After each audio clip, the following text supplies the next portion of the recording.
मागील आपण लेक्चरमध्ये स्टँडर्ड 6 मधील फर्स्ट चॅप्टर आपण चालू केला आहे, बेसिक कन्सेप्ट्स इन जॉमेट्री. म्हणजे त्याला काय म्हणतो आपण, काय भूमितीय मूलभूत संबोध. या ठिकाणी आपल्याला काही कन्सेप्ट क्लिअर करून घ्यायचे. कोणत्या फिगर, त्या फिगरला आपल्याला काय करायचं, नाव द्यायचं. त्या फिगरला काय नाव आहे, कोणती फिगर पॉईंटची आहे, कोणती फिगर सेगमेंट आहे, कोणती फिगर रे. आपण थोडक्यामध्ये त्याची एक रिव्हिजन घेऊ.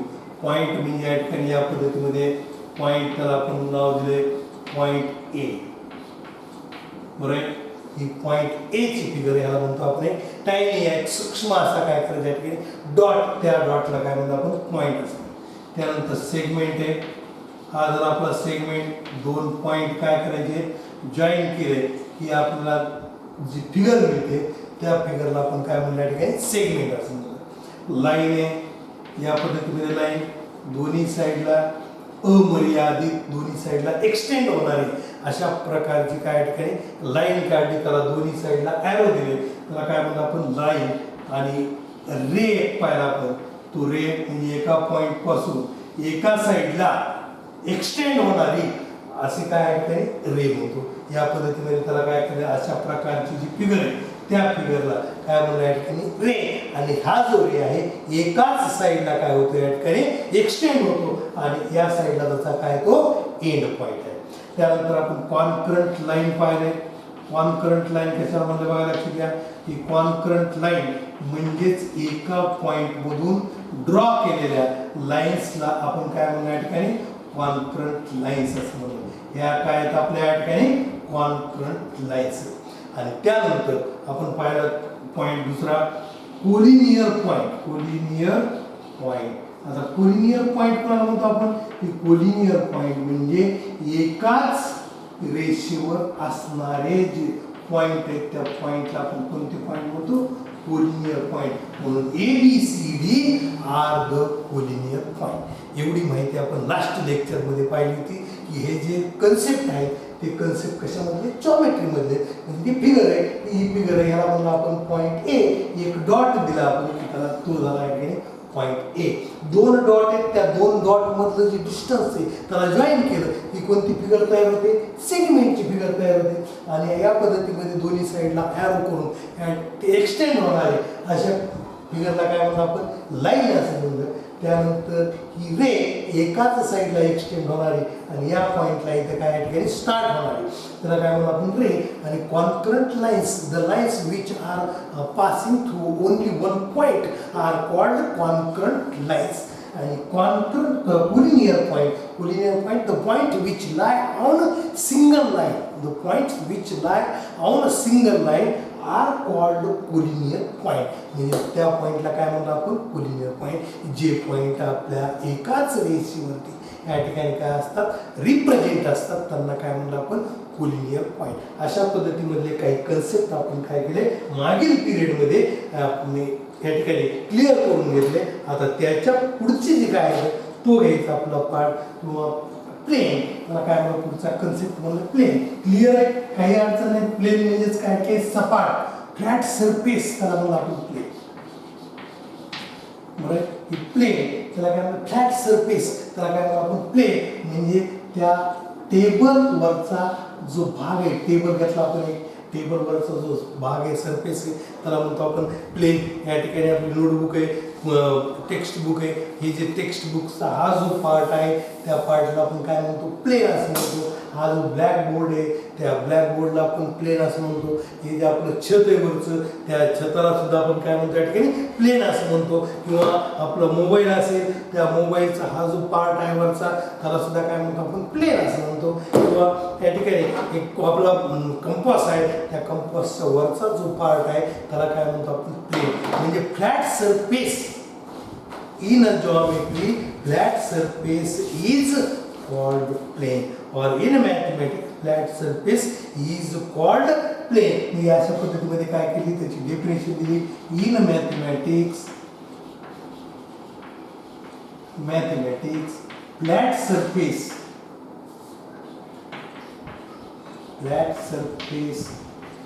is called plane. Is called plain.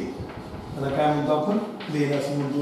अशा पद्धतीमध्ये फ्लॅट सरफेस आपण बऱ्याच ठिकाणी पाहिलेला आहे. बऱ्याच ठिकाणी काय केलं आपण?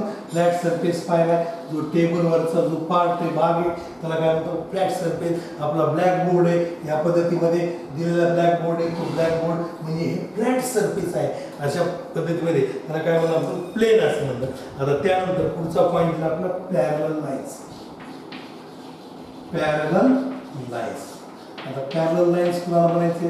की पॅरलल लाईन्स त्याला मराठीमध्ये म्हणलंय की समांतर रेषा. पॅरलल लाईन्स त्याला काय मराठीमध्ये म्हणलं आपण? समांतर रेषा. The lines which are present in a plane but do not intersect each other. परंतु त्या एकमेकांना इंटरसेक्ट करत नाहीत, अशा प्रकारच्या लाईन्सला आपण काय म्हणलं? Parallel lines. The lines which lie in the same plane but do not intersect are said to be parallel to each other. Lines which, बघा आता त्याची डेफिनेशन म्हणतात आपल्याला, lines which lie in a same plane but do not intersect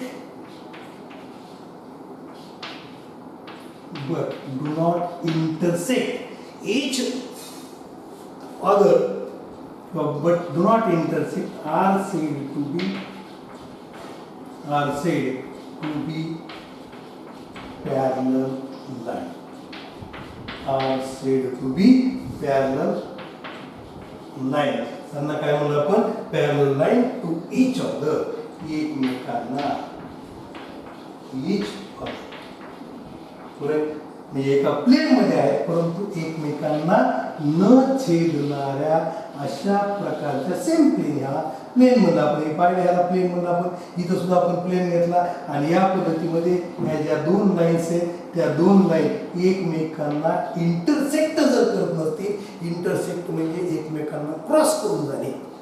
intersect म्हणजे एकमेकांना cross करून जाणे. म्हणजे इंटरसेक्ट म्हणजे या पद्धतीमध्ये एकमेकांना छेदून जाणे, क्रॉस करून जाणे, त्याला काय म्हणतो आपण? इंटरसेक्ट असं म्हणतो. म्हणजे या ठिकाणी एकाच प्लेनमध्ये आहेत परंतु एकमेकांना इंटरसेक्ट करत नाही, एकमेकांना छेदत नाही, अशा प्रकारच्या लाईन्सला आपण कोणत्या लाईन म्हणलंय? Parallel line.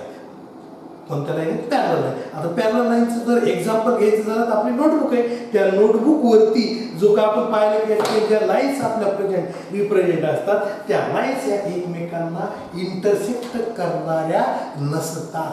एकमेकांना इंटरसेक्ट करणाऱ्या असतात का? नाही. म्हणून आपण त्यांना काय म्हणतो? Parallel lines. त्या लाईन्स काय असतात? पॅरलल लाईन्स असतात.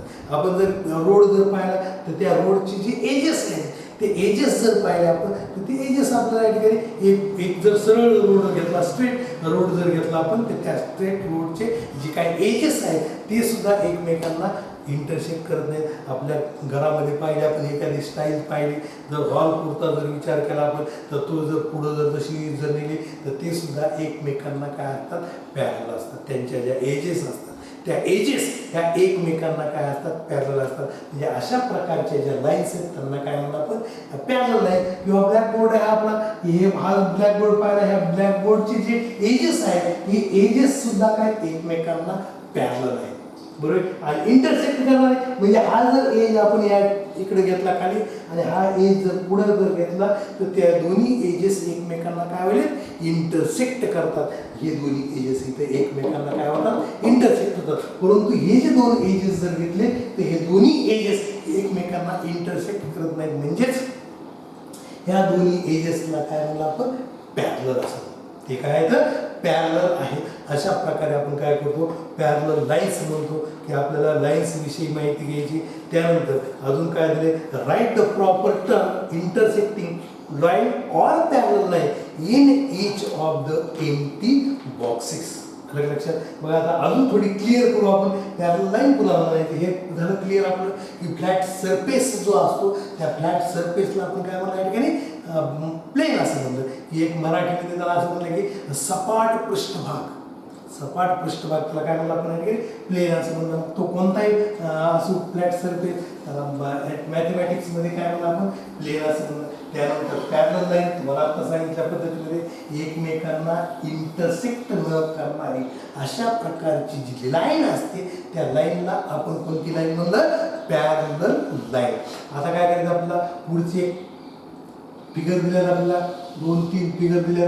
त्या 3 फिगरमध्ये खाली त्याचे काय केले आपल्याला बॉक्सेस दिले आणि त्या बॉक्सेसमध्ये आपल्याला जी त्यांच्याविषयी माहिती कळली त्यांच्याविषयी तुम्हाला कन्सेप्ट क्लिअर झाले ते कन्सेप्ट तुम्हाला क्लिअर करून त्याला काय करायचं आपल्याला नाव द्यायचंय की या फिगरला आपल्याला काय म्हणता येईल. बघा लक्षात घ्या की आपण या पद्धतीमध्ये काय केले फिगर काढली अशी फिगर घेतली या पद्धतीमध्ये आणि इथं तुम्हाला काय करायचं एम्प्टी बॉक्स दिलाय आणि काय म्हणलं या एम्प्टी बॉक्समध्ये तुमचा जो कन्सेप्ट आहे तो कन्सेप्ट क्लिअर झाला असेल तर त्या फिगरला आपल्याला काय करायचंय नेम द्यायचे म्हणजेच नाव द्यायचं आहे. काय कन्सेप्ट क्लिअर झाला बघा लक्षात घ्या की तुम्हाला आता सांगितलं की ही जी फिगर आहे ही फिगर कोणती फिगर आहे याच्यापैकी नाव कोणतं द्यायचं ते सुद्धा सांगितलं. या फिगर इंटरसेक्टिंग लाईन आहेत का पॅरलल लाईन म्हणजे दोनच आहेत तुमच्याकडे पर्याय हे दोनच आहेत. एक तर काय म्हणायचं त्याला इंटरसेक्टिंग लाईन म्हणायचं किंवा दुसरं काय म्हणायचं त्याला पॅरलल लाईन म्हणायचं. मग कोणती पॅरलल लाईन आहे आणि कोणती इंटरसेक्टिंग लाईन ते पाहायचं आपल्याला की ते जर पहिल्या फिगरचा जर आपण विचार केला तर या ठिकाणी फर्स्ट फिगरमध्ये काय केलं की लाईन्स आर इंटरसेक्ट क्रॉस करून चालल्यात एकमेकांना. ही लाईन इकडे चालली बघा इकडे पास झाली आणि ही लाईन या साईडला पास झाली परंतु ही ज्यावेळेस पास होते त्यावेळेस एकमेकांना इथं इंटरसेक्ट करते. हा इंटरसेक्टिंग पॉईंट आपण त्याला म्हणतो. या पॉईंटला काय म्हणतो आपण इंटरसेक्टिंग पॉईंट असं म्हणतो आणि त्या पॉईंटमध्ये ती काय झाली इंटरसेक्ट झाली म्हणून अशा प्रकारच्या लाईनला आपण कोणती लाईन म्हणलंय इंटरसेक्टिंग लाईन. कोणती लाईन म्हणायची त्याला इंटरसेक्टिंग लाईन असं. ही जी फर्स्ट फिगर आहे ती फिगर कशाची तुम्हाला सांगितलं की इंटरसेक्टिंग लाईनची फिगर आहे. आता सेकंड फिगर तुम्हाला माहिती आता माहिती सांगितली मी त्या माहितीनुसार तुम्हाला सेकंड फिगर कशाची फिगर आहे तर सेकंड फिगर ही पॅरलल लाईनची फिगर आहे. कशाची फिगर आहे सेकंड फिगर ही पॅरलल लाईन ही झाली आपली पॅरलल लाईन. त्याला काय म्हणतात पॅरलल लाईन कारण का ह्या ज्या दोन लाईन्स दिल्यात आपल्याला त्या दोन्ही लाईन एकमेकांना इंटरसेक्ट करणार आहे. कारण की ही जी एक्सटेंड जरी झाली तर ही एक्सटेंड याच पद्धतीमध्ये पुढे आपल्या प्लेनच्या बाहेर गेलं तरी त्याच पद्धतीमध्ये पुढे जाणार आहे. म्हणून अशा प्रकारच्या लाईनला आपण काय म्हणतो parallel line which lines do not intersect each other in same plane. In same plane. Which lines do not intersect each other in a same plane. That lines are called parallel lines. आता हिला काय म्हणतात parallel line. पण आता इथं बघा प्रश्न आपला पडला की ही जी लाईन आहे ती इंटरसेक्टिंग आहे याचा इंटरसेक्टिंग पॉईंट झाला ही एकमेकांना छेदून गेली. ही लाईन एकमेकांना छेदत नाही इंटरसेक्ट करत नाही म्हणून आपण हिला काय म्हणलं पॅरलल लाईन म्हणलं. परंतु बट काय म्हणायचं ही ज्या दोन लाईन्स आहेत ह्या दोन लाईन एकमेकांना इंटरसेक्ट केल्यात का एकमेकांना पास करून गेल्यात का नाही गेल्यात का अजून नाही गेल्या. परंतु जर ही जर लाईन्स जर आपण एक्सटेंड केली पुढे जर वाढवली तर ही लाईन काय होणार आहे एकमेकांना इंटरसेक्ट करणार आहे. आपल्याला माहिती आहे की जर आपण ही जर लाईन पुढे वाढवली फ्युचरमध्ये आपण त्याला म्हणतो असं सुद्धा या ठिकाणी म्हणलंय की फ्युचर इंटरसेक्टिंग लाईन. काय नाव दिलं याला आपण असं सुद्धा नाव देऊ शकतो फ्युचर इंटरसेक्टिंग लाईन. म्हणजे भविष्य काळामध्ये ही काय होणार आहे एकमेकांना इंटरसेक्ट करणार आहे. आता जरी इंटरसेक्ट करीत नसेल तर भविष्य काळामध्ये ही एकमेकांना काय होऊ शकते इंटरसेक्ट करू शकते. म्हणून ही लाईन पॅरलल तर होणार नाही मग काय होणार आहे तर इंटरसेक्टिंग काय आपल्याला दोनच पर्याय तिथं लिहायचे काय की एक तर इंटरसेक्टिंग लाईन म्हणून लिहा किंवा नाही तर काय लिहायचं आपलं पॅरलल लाईन म्हणून लिहायचं. मग ह्या दोन पर्यायापैकी पॅरलल लाईन तर हा पर्याय आपला होऊ शकत नाही. मग दुसरा पर्याय कोणता होतो हा इंटरसेक्टिंग लाईन. म्हणून ह्याला सुद्धा काय लिहायचं आपल्याला इंटरसेक्टिंग लाईन. महत्वाचं त्या ठिकाणी लक्षात घ्या की ही लाईन ह्या दोन्ही लाईन अजून इंटरसेक्ट झालेल्या नाहीत अजून इंटरसेक्ट झाल्यात का? नाही झाल्या, परंतु त्या फ्युचरमध्ये पुढं वाढल्यानंतर, कारण की ही ज्या लाईन्स असतात ह्या दोन्ही साईडला काय असतात, एक्सटेंड होत असतात. दोन्ही साईडला काय होतात, एक्सटेंड होत असतात. आणि या दोन्ही साईडला एक्सटेंड झाल्यानंतर या पद्धतीमध्ये आपण त्याला म्हणतो, ह्या जर एक्सटेंड झाल्या तर अशा पॉईंटला काय होऊ शकतात, त्या इंटरसेक्ट होऊ शकतात. म्हणून अशा लाईनला आपण काय म्हणतो, इंटरसेक्टिंग लाईन्स. त्याला काय म्हणलं आपण, इंटरसेक्टिंग लाईन्स असं म्हणलं. या पॅरलल लाईन्स आणि इंटरसेक्टिंग काय म्हणलं, या ठिकाणी लाईन्स या पद्धतीमध्ये काय केलं, त्यांची आपण नावे दिली. लक्षात आलं की आज काय पाहिलं होतं आपण, की प्लेन, दुसरं काय पाहिलं आपण, पॅरलल लाईन्स, आणि तिसरं काय पाहिलं आपण, इंटरसेक्टिंग लाईन्स. द प्लेन म्हणजे कुणाला म्हणलं, flat surface is called in mathematics, flat surface is called plane. Which are the parallel lines? The lines lie in the same plane but do not intersect each other. These lines are called parallel lines.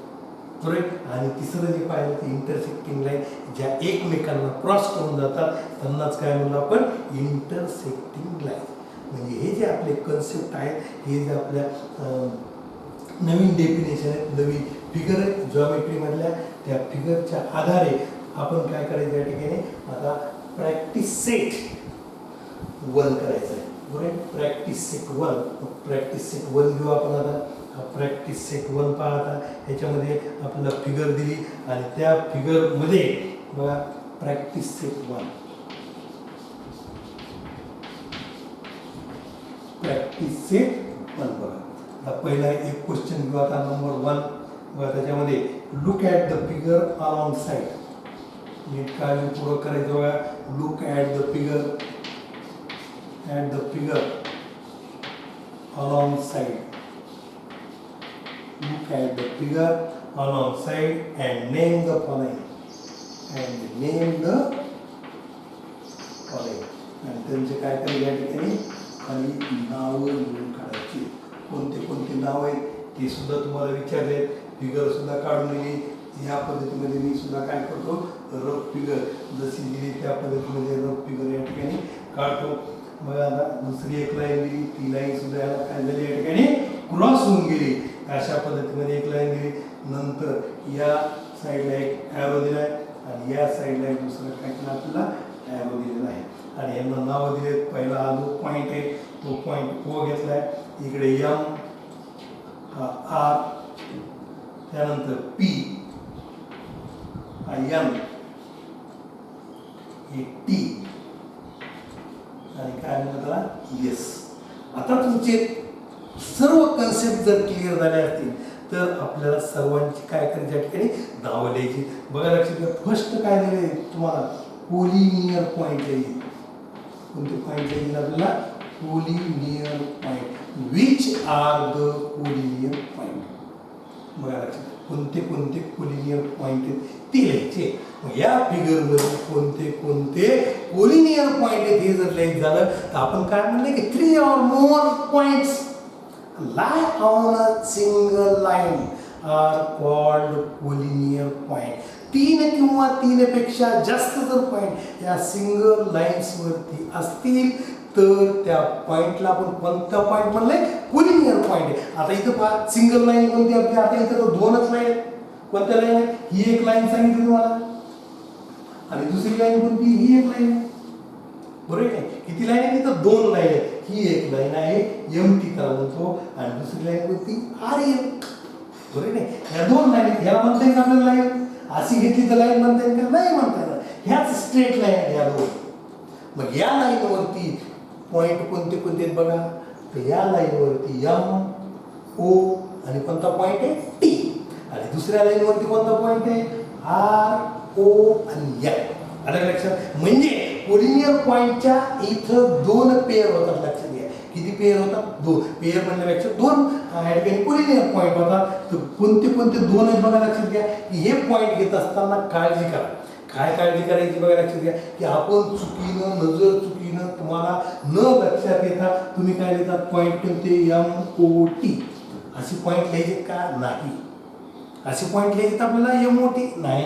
तर त्या पॉईंटमध्ये आपल्याला काय करायचं, स्वल्पविराम comma द्यायचा. त्याला काय म्हणतो आपण कॉमा म्हणतो. या पद्धतीमध्ये हे एम नंतर ओ आणि नंतर काय करायचं टी असं घ्यायचं. त्याला सेपरेट लिहायचं, एकाच याच्यावर लिहायचं नाही. एम ओ टी हे वेगवेगळे पॉईंट आहेत. Distinct point M O and T are distinct point. Distinct point म्हणजे वेगवेगळे पॉईंट आहेत. मग ते वेगवेगळे पॉईंट जर घ्यायचे असतील तर त्याच्यामध्ये या कॉमा हा चिन्ह देऊन टाका, वेगवेगळे पॉईंट लिहून काढा. आणि दुसरा कोणता आहे बघा लक्षात घ्या.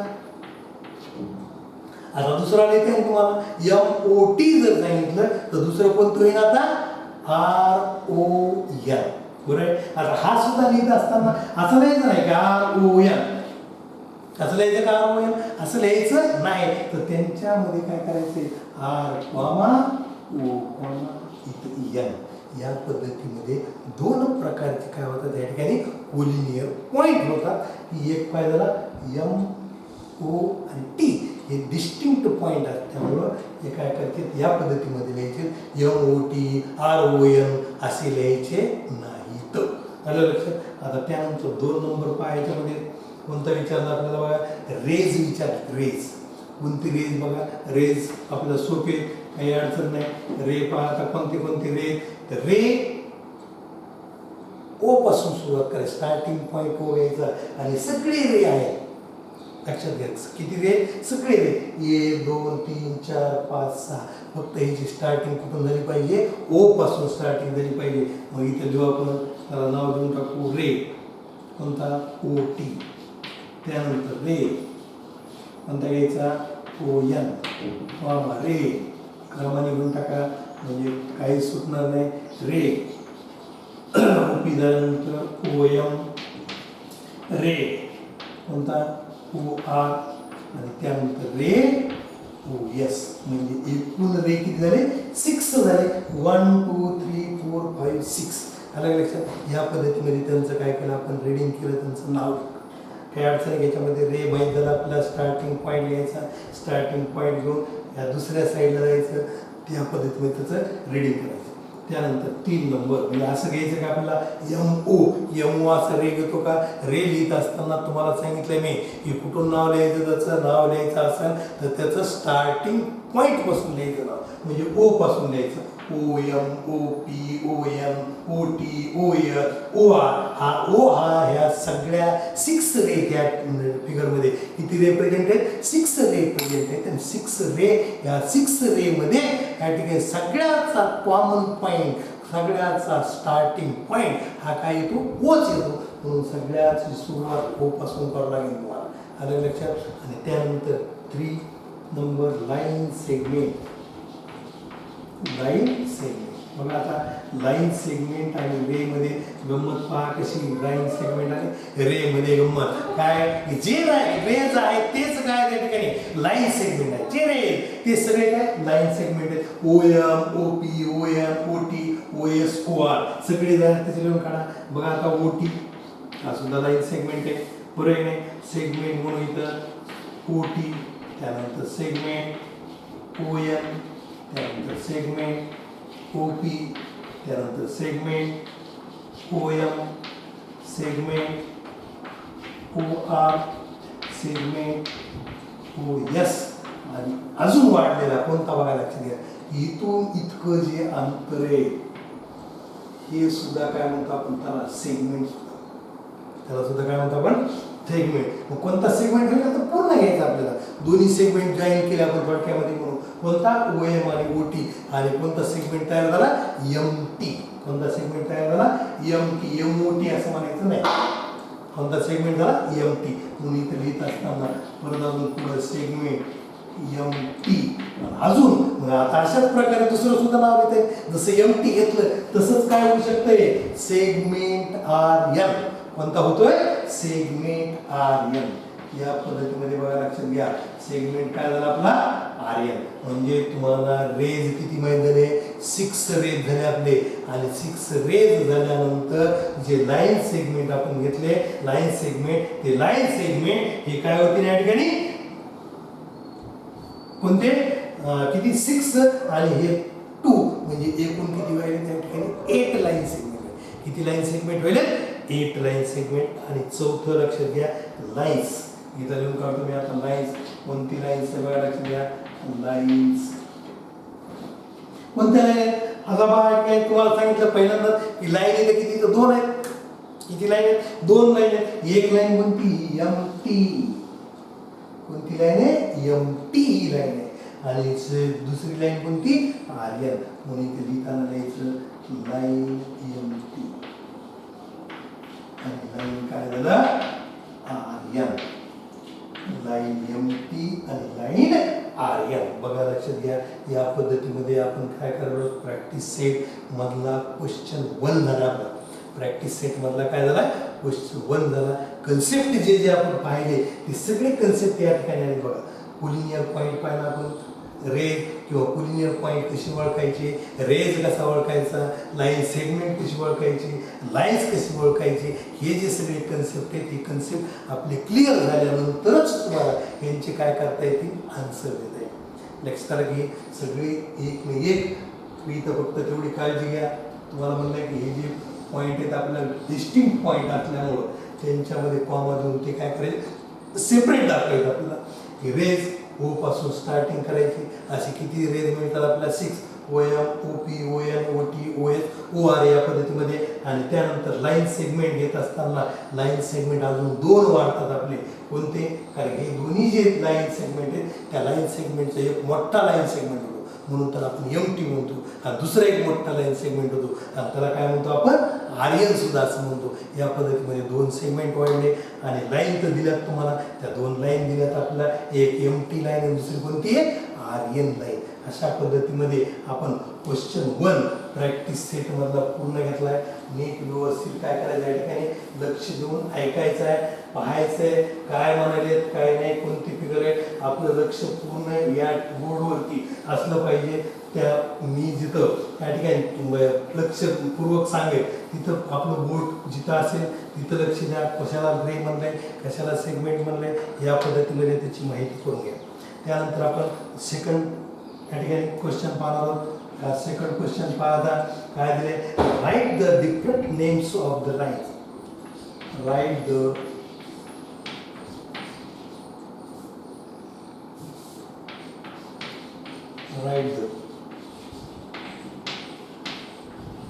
different names of lines. Different names of the line. Of the काय म्हणलं line. लाईन दिली तुम्हाला आणि त्या लाईनचे वेगवेगळ्या प्रकारचे आपल्याला काय करायचे? नाव लिहायचे. बघा आता कोणती लाईन दिली? लाईन घेतली आणि त्या लाईनवरती ए बी सी डी या पद्धतीमध्ये आपल्याला काय केलं? पॉईंट दिले आणि एकच लाईन आहे पण ती लाईन वेगवेगळ्या पद्धतीमध्ये लिहायची आहे. जसं आपल्या वर्गामध्ये आपल्या शेजारी एक मुलगा असतो, त्या मुलाला वेगवेगळ्या प्रकारचे नाव असतात. मुलगा तो एकच आहे, त्याला घरी वडील वेगळ्या नावाने हाक मारतात, आई वेगळ्याच नावाने हाक मारते, भाऊ वेगळ्याच नाव हाक मारतो, शाळेमध्ये वेगळंच नाव असतं, मित्रांचं नाव वेगळंच असतं. अशाच पद्धतीमध्ये परंतु मुलगा काय एकच असतो. तसंच इथं सुद्धा आहे. लाईन ही एकच आहे, सिंगल स्ट्रेट लाईन एकच आहे, पण तिचे नाव आपल्याला वेगवेगळे लिहायचे, डिफरंट नेम्स लिहायचे. तुम्हाला जे लक्षात येतील तेवढे पहा. काही एखादा शिल्लक राहिला तर मी तुम्हाला तो सांगतो. आणि इथं पहा आता कशा पद्धतीने नाव घेणार आपण. पहिल्यांदा सगळ्यात पहिलं नाव कोणतं घेतलं आपण? Line L. बघा एक अक्षरी सुद्धा आपण नाव देतो त्या ठिकाणी लाईनला. कोणतं? Line L. ही लाईन एल इथं दिले बघा. Line P, line Q, line L. फक्त हे ज्यावेळेस आपल्याला नाव द्यायचे ते नाव लिहित असताना या ठिकाणी शॉर्टमध्ये लिहिलं जातं, सेकंड लिपीमध्ये लिहिलं जातं. आणि इथं जे आहे ते कॅपिटलमध्ये असतं, स्मॉल लेटर. त्याला काय म्हणतो आपण? स्मॉल लेटरमध्ये एक अक्षरी जर नाव द्यायचं असेल आणि दुसरे जे आहेत ते सगळे काय येतं? कॅपिटलमध्ये. मग कोणती? लाईन. बघा आता लाईन ए बी. कोणती आहे? Line A B. त्यानंतर लाईन बी सी. तसंच लाईन कोणतं म्हणतात? C D. अजून काय घेऊ शकतो आपण? ए बी झालं. लाईन ए सी सुद्धा म्हणू शकतो आपण. त्याला लाईन ए डी सुद्धा म्हणू शकतो आपण. लाईन एडी, लाईन कोणता बीडी, लाईन एडी, लाईन बीडी या पद्धतीमध्ये असं 1 2 3 हे 4 हे 5 हे 6 हे 7 बघा आता 1 2 3 4 5 6 आणि 7 प्रकारे आपण काय केलं या ठिकाणी वेगवेगळ्या प्रकारचे आपण या ठिकाणी काय केलं त्यांचे नाव घेतले. Line L, line A B, line B C, line C B, line A C, line A D, line B D एकच आहे सगळी लाईन एकच आहे पण वेगवेगळ्या प्रकारचं आपण नाव दिलं. असं घेऊ शकत नाही का लाईन ए बी नुसतं आपण घेऊ शकतो काहीच अडचण नाही. लाईन बी सी घेऊ शकतो का आपण लाईन बी सी सुद्धा घेऊ शकतो काही प्रॉब्लेम नाही. तर नुसतं लाईन सी डी सुद्धा घेऊ शकतो काहीच अडचण नाही. आणि इथं परत लाईन ए सी पर्यंत घेतलं परत नुसतं लाईन ए सी म्हणलं परत लाईन ए डी असं म्हणलं आणि लाईन नुसतं बी डी म्हणलं तरी चालतं कुठल्याही प्रकारची आपल्याला अडचण नाही. म्हणजे एकच स्ट्रेट लाईन आहे परंतु त्या स्ट्रेट लाईनला आपण डिफरंट असे काय केले त्या ठिकाणी नावं दिलेत वेगवेगळ्या प्रकारचे नावं दिलेत. ते नाव आपल्याला किती मिळाले या ठिकाणी एकूण 7 नावं मिळाले 7 प्रकारे नाव दिले. आता तुम्ही जर म्हणलात नाही सर ए बी दिले हा लाईन ए बी ए राहिले सर लाईन बी ए जरी झालं लाईन ए चालेल काहीच अडचण नाही. ए बीच्या ऐवजी फक्त आपल्याला काय उलट घ्यायचं बी ए म्हणावं लागेल. लाईन बी सी तर C B, line C D तर डी सी एकच प्रकारचं नाव आहे. बरं नाव हे तेच व्हायले फक्त बदलून व्हायले इथं नाव डिफरंट व्हायले. ए बी आणि बी सी वेगळं नाव आहे पण ए बी आणि ए बी ए म्हणजे नाव एकच व्हायले. त्याला लक्षात नाव फक्त आपण काय करू उलटून पालटून द्यायलो त्याच्यामुळे ते न घेता ए बीच्या ऐवजी बी ए लिहिलं तरी चालतं काही अडचण नाही. अशा प्रकारचे किती नावं झाले आपले 7 तर एक 7 नावं झाले. ही 7 प्रकारे काय करता आलं एकाच आपल्या लाईनला वेगवेगळ्या प्रकारचं या ठिकाणी नावं दिल्या झाली. आता त्यानंतर आपण पुढचा क्वेश्चन घेऊ. 3rd क्वेश्चन कोणता बघा आता मॅच द फॉलोइंग काय करायचंय मॅच द फॉलोइंग. आता मॅच द फॉलोइंग तुम्ही काय करा या पद्धतीमध्ये पुस्तकामध्ये पहा. मी काय करतो इथं पूर्ण मॅच द फॉलोइंग देत असताना मी त्याच्या पुढे लगेच आन्सर लिहून काढतो. आता बऱ्याच जणांना सवय असते बघा लक्षात घ्या. 1 नंबर इथं फिगर दिली आधी पहिल्यांदा मी काय करतो ग्रुप ए दिलाय तुम्हाला आणि त्यानंतर ग्रुप काय इकडे म्हणलंय बी हा ग्रुप बी दिला ग्रुप ए आणि ग्रुप बी हे पहिला बघा लक्षात घ्या. हे काय म्हणलं या ठिकाणी ही लाईन ए दिली फिगर दुसरी फिगर. आता तुमचे कन्सेप्ट क्लिअर झाले असतील तर ते क्लिअर झाले असतील तर या पद्धतीमध्ये आपल्याला ते काय करायचं ते आयडेंटिफाय करायचे. आयडेंटिफाय करून ते समोरासमोर काय करायचं त्यांचं आन्सर लिहून काढायचं आहे. मॅच द फॉलोइंग म्हणजे समोरासमोर अंतर लिहायचे असे क्रॉस लाईन मारायच्या नाही. आता क्रॉस लाईन मारायच्या नाहीत. आपण पहिलं करत होतो बघा या पद्धतीमध्ये इकडून इकडं जोडायचं इकडून इकडे घ्यायचं ते समोर इकडे लाईन मारायची. अशा प्रकारचे लाईन असं उत्तर लिहायचं अजिबात नाही. फक्त ग्रुप ए सगळं बरोबर लिहून काढायचं जसा दिलाय तसा आणि आपल्याला जसा पाहिजे तसा ग्रुप बी करायचा आहे आणि त्याच्या पुढं तसं अंतर नाव लिहून काढायचं त्याची जोडी लिहून काढायची. त्याची जी पेअर होणार आहे मॅच द फॉलोइंग त्याची जी जोडी होणार आहे ती जोडी त्याच्या पुढं काय करायचं पेअर लिहून काढायची. म्हणजे आता इथं फिगर 1 जी आहे ती फिगर 1 कशाची तुम्हाला लक्षात आलं दोन्हीकडे ॲरो दिलेत म्हणल्यानंतर ही जी फिगर आहे ती फिगर कशाची लाईनची म्हणून इथं पुढं काय करायची लाईन त्याचा आन्सर लिहून काढायचा लाईन झालं. त्यानंतर सेगमेंट दिला आपल्याला इथं ही जी फिगर आहे ती कशाची फिगर आहे सेगमेंटची फिगर आहे. मग इथं दिलं तुम्हाला लाईन सेगमेंट लिहून काढा लाईन सेगमेंट. हे का म्हणून तुम्हाला या पद्धतीमध्ये करायचं आहे की अशा रेषा काढायच्या नाही इकडे गेली ती तिकडे गेली अशा पद्धतीमध्ये. आता जे आपलं आन्सर जे असलं पाहिजे ते एकमेकासमोर आलं पाहिजे. आन्सर जे आहे ते काय एकमेकासमोर आलं पाहिजे. Line segment. त्यानंतर तिसरं काय ही जी फिगर आहे ती फिगर आपण पाहिली फ्लॅट सरफेस दिसतो आपल्याला. फ्लॅट सरफेसलाच काय म्हणलं आपण प्लेन असं म्हणलंय. हा फ्लॅट सरफेस आहे त्याला म्हणलं आपण प्लेन. आणि त्यानंतर ती 4थी जी फिगर आहे ती फिगर आपल्याला माहिती झाली एकाच साईडला एक्सटेंड झाले म्हणजेच त्याला काय म्हणणार आपण रे असं एकाच साईडला एक्सटेंड झाले म्हणजे त्याला काय म्हणलं आपण रे फर्स्ट फिगर झाली दोन्ही साईडला ॲरो दिले म्हणजे त्याला लाईन असं म्हणलं दोन्ही साईडला काय दिले पॉईंट दिले आणि ते पॉईंट ड्रॉईंग केले म्हणजे त्याला काय म्हणलं लाईन सेगमेंट हा फ्लॅट सरफेस दिला म्हणजे त्याला आपण प्लेन असं म्हणलं आणि एकाच साईडला जर एक्सटेंड झाला असेल तर त्याला काय म्हणलं आपण रे असं नाव दिले या पद्धतीमध्ये काय केलं आपण मॅच द फॉलोइंग असं घेतलं आणि चौथा जो क्वेश्चन आहे तो लगेच काय करू आपण या ठिकाणी चौथा क्वेश्चन पूर्ण करून टाकू काही अडचण आहे याच्यामध्ये कन्सेप्ट तुमचे क्लिअर झाले काही तुम्हाला कुठल्याही प्रकारची अडचण येत नाही असं मला तरी वाटतंय कारण की तुमचा हा कन्सेप्ट क्लिअर झाला असेल त्याला रे लाईन म्हणलंय हे सेगमेंट म्हणलंय हे प्लेन आहे आणि हा काय झाला रे झाला या पद्धतीमध्ये त्या फिगर लक्षात घ्या आणि त्या फिगरला कोणते कोणते नाव घ्यायचे ते आपण काय करायचं या ठिकाणी पाहून घ्यायचं बघा आता त्यानंतर पुढचा चौथा क्वेश्चन दिलाय तुम्हाला चौथा question observe the figures below आता काय केलं या ठिकाणी फिगर्सला नाव दिले बघा लक्षात observe the figures below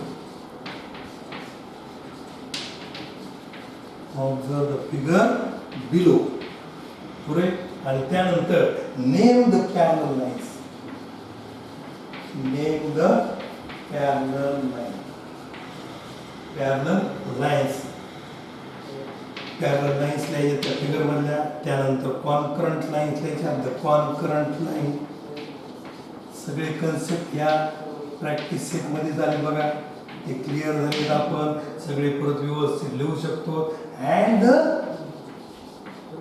point of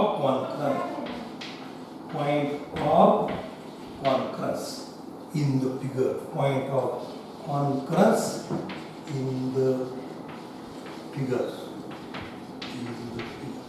बघा आता फिगर पाहू आणि एक एक एक एक काय करू आपण या पद्धतीमध्ये त्यांची नावं लिहू जशी दिले त्या पद्धतीमध्ये त्यांची नावं लिहून काढायची एक स्ट्रेट लाईन दिली त्या लाईनवरती 3 पॉईंट दिले एक ए हा पॉईंट आहे दुसरा इथं सी हा पॉईंट दिलाय तिसरा हा डी हा पॉईंट दिला लक्षात घ्या ए आणि सी आणि डी हे पॉईंट दिले आणि या पॉईंट वरती काय केले ए या पद्धतीमध्ये लाईन दिली आपल्याला ए ही लाईन दिली आता सी इकडे काय केली आपल्याला पी ही लाईन दिली पी म्हणलं इथल्या लाईनला काय म्हणलं आपण ए असं आता त्यानंतर बी ही लाईन दिली एम लाईन दिली आणि क्यू ही लाईन दिली आता बी ही लाईन ए मधून पास एम ही लाईन सी मधून पास आणि क्यू ही लाईन परत डी मधून पास बघायला कोणत्या बी एम क्यू हे बी ते एम आणि याला काय म्हणतो आपण क्यू असं आता त्यानंतर सी ही लाईन दिली या पद्धतीमध्ये सी लाईन कोणती लाईन दिली सी लाईन दिली अशा आपल्याला काय करायचं या ठिकाणी लाईन दिल्या त्याच्यामध्ये आपल्याला त्यांचं काय करायचे आन्सर लिहायचे काय काय आन्सर लिहायचे तर पहिलं विचारलं तुम्हाला पॅरलल लाईन्स कोणत्या कोणत्या पॅरलल लाईन्स मग इथे घेतलं मी आन्सर पॅरलल लाईन्स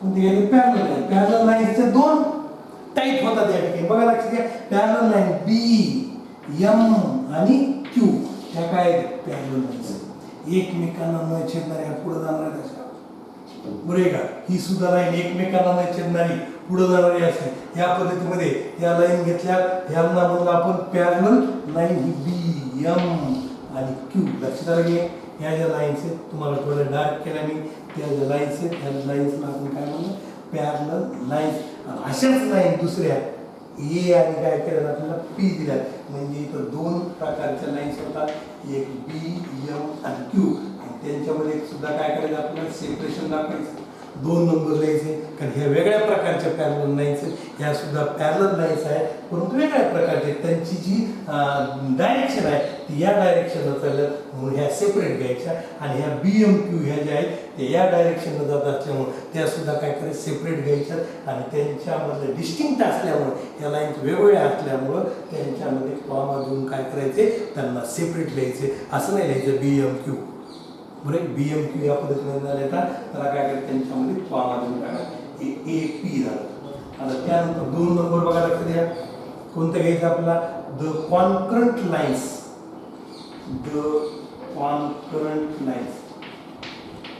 कोणत्या लाईन घ्यायचं आपला कॉन्करंट लाईन्स बघा लक्ष द्या कोणत्या कॉन्करंट लाईन्स आहेत. आता इथं सुद्धा कॉन्करंट लाईनच्या 2 पेअर आहेत. कोणत्या 2 पेअर बघा ही तर पाहिलं तर ही एक लाईन आहे ही दुसरी ही तिसरी आणि ही कोणती लाईन आहे चौथी लाईन.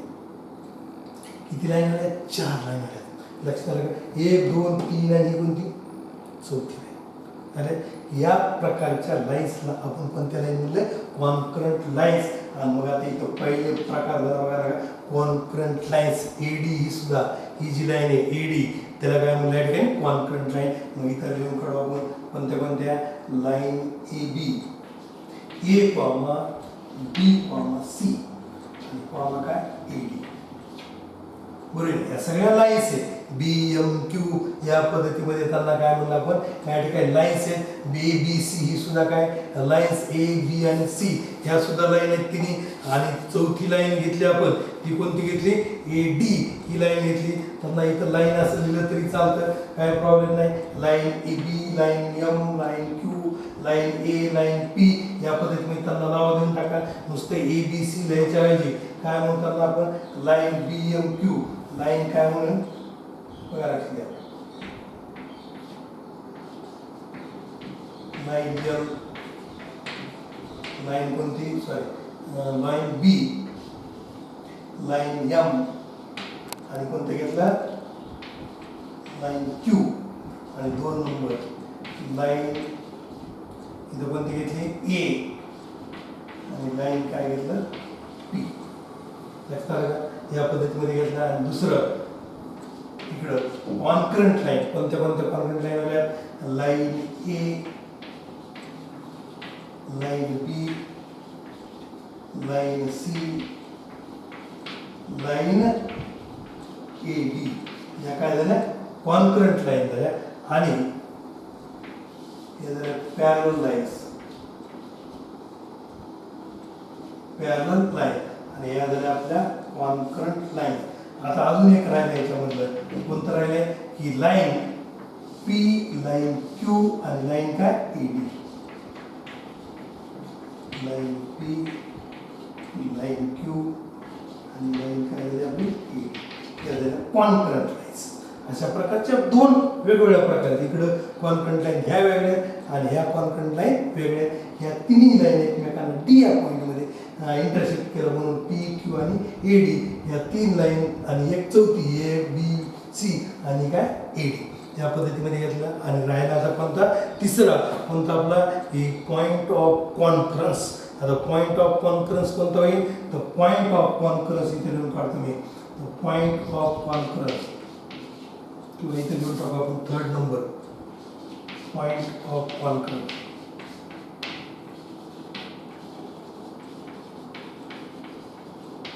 पॉईंट ऑफ कॉन्फरन्स म्हणजे ज्या पॉइंटला ह्या लाईन्स काय केला इंटरसेक्ट झाल्या अशा पॉइंटला आपण काय म्हणलं पॉइंट ऑफ कॉन्फरन्स. आणि मग तो पॉइंट कोणता व्हायला पॉइंट ए कोणता व्हायला पॉइंट ए आणि पॉइंट काय डी पॉइंट ए आणि पॉइंट डी हा काय होईल पॉइंट ऑफ कॉन्फरन्स. म्हणजे लक्षात आलं की या फिगरमध्ये आपल्याला पॅरलल लाईन्स दिल्या. तर पॅरलल लाईन्स बघा एक या ठिकाणी पॅरलल लाईन्सची जोडी होते काय बी एम क्यू हे एकाच डायरेक्शनमध्ये असल्यामुळं आणि एकमेकांना इंटरसेक्ट न करणारे असल्यामुळं त्यांना नाव दिलं आपण बी एम क्यू. दुसऱ्या कोणत्या घेतल्या आपण ए आणि पी कोणते घेतलं ए आणि पी यांची डायरेक्शन या पद्धतीमध्ये आहे म्हणून ए आणि पी ह्या काय झाल्या पॅरलल लाईन्स झाल्या. आणि 2 नंबर काय विचारलं आपल्याला the concurrent lines. Concurrent line म्हणजे एका पॉइंटमधून जाणाऱ्या रेषा लाईन्स त्यांना काय म्हणलं आपण concurrent line A B C आणि ए डी ह्या कॉन्करंट लाईन झाल्या. दुसरं झालं पी क्यू आणि कोणती ए डी ह्या सुद्धा काय झाल्या या ठिकाणी कॉन्करंट लाईन्स. आणि पॉइंट ऑफ कॉन्करन्स म्हणजे कोणता की ज्या पॉइंटमध्ये त्या कॉन्करंट लाईन्स एकमेकांना इंटरसेक्ट करतात त्याला काय म्हणलं आपण पॉइंट ऑफ कॉन्करन्स. इथं तुमचं प्रॅक्टिस सेट 1 काय होतं या ठिकाणी पूर्ण होतो आणि चॅप्टर नंबर 1 बेसिक कन्सेप्ट हे सुद्धा काय पूर्ण होते. मला आशा आहे की तुम्हाला हे जे कन्सेप्ट दिलेले आहेत आपले ते कन्सेप्ट तुमचे काय झाले असतील क्लिअर झालेले असतील की तुम्हाला लक्षात आलं असेल की कोणती फिगर आणि त्या फिगरला काय नाव द्यायचे, त्याचं डेफिनेशन काय आहे. काही पॉईंट लाईन रे यांचे आपल्याला डेफिनेशन दिलेलं नाही. त्या प्लेन याची डेफिनेशन घेतली आपण, पण पॉईंट रे आणि या ठिकाणी लाईन या सेगमेंट यांच्यामध्ये आपल्याला डेफिनेशन दिलं नाही. फक्त ते काय करायचं आपल्याला ती फिगर फक्त आपल्याला ओळखायची, आयडेंटिफाय करायची. अशा प्रकारच्या फिगर सगळ्या आपल्याला आयडेंटिफाय करता आल्या पाहिजेत. एवढंच या चॅप्टरमधून बेसिक कन्सेप्ट ऑफ जॉमेट्री याच्यामधून आपल्याला अपेक्षित आहे. आणि ह्याच्यावरचा जो होमवर्क आहे तो तुम्हाला मी काय करणार आहे देणार आहे. तो होमवर्क तुम्हाला काय करायचं आहे या ठिकाणी सोडून दाखवायचं आहे. इतर ऑनलाईन क्लासेसपेक्षा आपल्यामध्ये हीच खासियत आहे, आपल्यामधलं हेच वैशिष्ट्य आहे की आपल्यामधला जो कम्युनिकेशन गॅप आहे तो आपण कमी करतो आहोत. एकमेकांच्या कॉन्टॅक्टमध्ये असल्यामुळं या ठिकाणी आपल्याला जी काही प्रश्नांची उत्तरं तुम्हाला आवश्यक आहे, जिथं कुठं डिफिकल्टी आहे तिथं आपले विद्यार्थी आमच्याशी संपर्क साधून काय करतात या ठिकाणी आम्हाला विचारतात, सगळं व्यवस्थित त्यांचं क्लिअरिफिकेशन करून घेतात आणि आम्ही त्यांना या ठिकाणी व्यवस्थित क्लिअरिफिकेशन करून देऊन जास्तीत जास्त होमवर्क देण्याचा आपण काय करतो त्या ठिकाणी प्रयत्न करतो. तरी पण व्यवस्थित अभ्यास करून या ठिकाणी काय करा, कन्सेप्ट आपले क्लिअर करून घ्या.